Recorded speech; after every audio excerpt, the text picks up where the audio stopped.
Breaking news, a new Wall Street Journal NBC News poll just out. Ben Carson overtakes Donald Trump in the lead.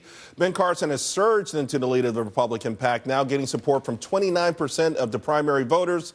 That's the highest percentage for any GOP candidate so far with this particular survey. Carson's 29%, followed by Donald Trump. He's at 23%. Marco Rubio is at 11%, and Ted Cruz is at 10%. And Jeb Bush may not be out of it. He's at 8% on this poll. We've got Mark, Tammy, and Mercedes still with us. Mark, I'll go to you.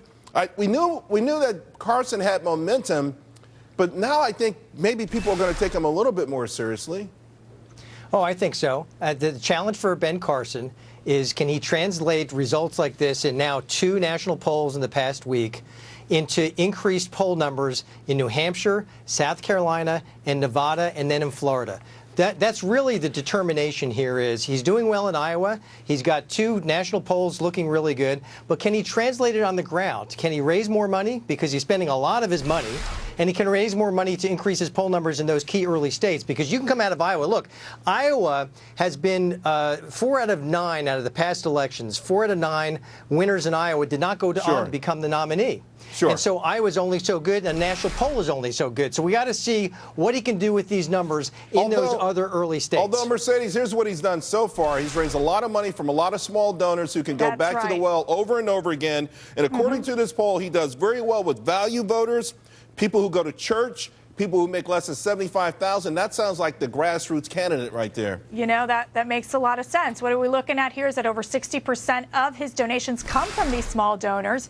And also, he really has a strong appeal for the social conservatives, which, of course, are key in Iowa and also very important in South Carolina. So, again, what's happened is that he has this likability factor, which is quite interesting because in the debates, he's not that strong. He never comes out being the winner of the debate. The ones to watch here are these 2 numbers, and now we have Rubio and Cruz in double digits. That we haven't seen before. So those are the 2 numbers to watch at this point because they're growing, which means that the other ones are basically decreasing. And then, you know, again, we need to watch closely because I wonder what Trump's going to say. Is this poll scientific enough?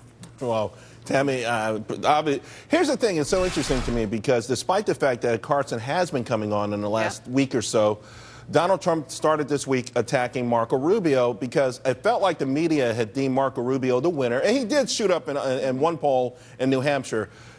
Do you think that Trump isn't taking Ben Carson seriously enough? I think that when you look at the appeal of Ben Carson, I think Donald Trump realizes that Marco Rubio's appeal or even a Ted Cruz appeal has a longer run when it comes to the details of the issues, how seriously they're going to be taken. When Dr. Carson is asked about some details of serious issues, he seems at sea a little bit, and that is going to catch up with him. This poll was taken before and after the last debate, however. It's Republican primary goers, which is good, but keep in mind, it's also national.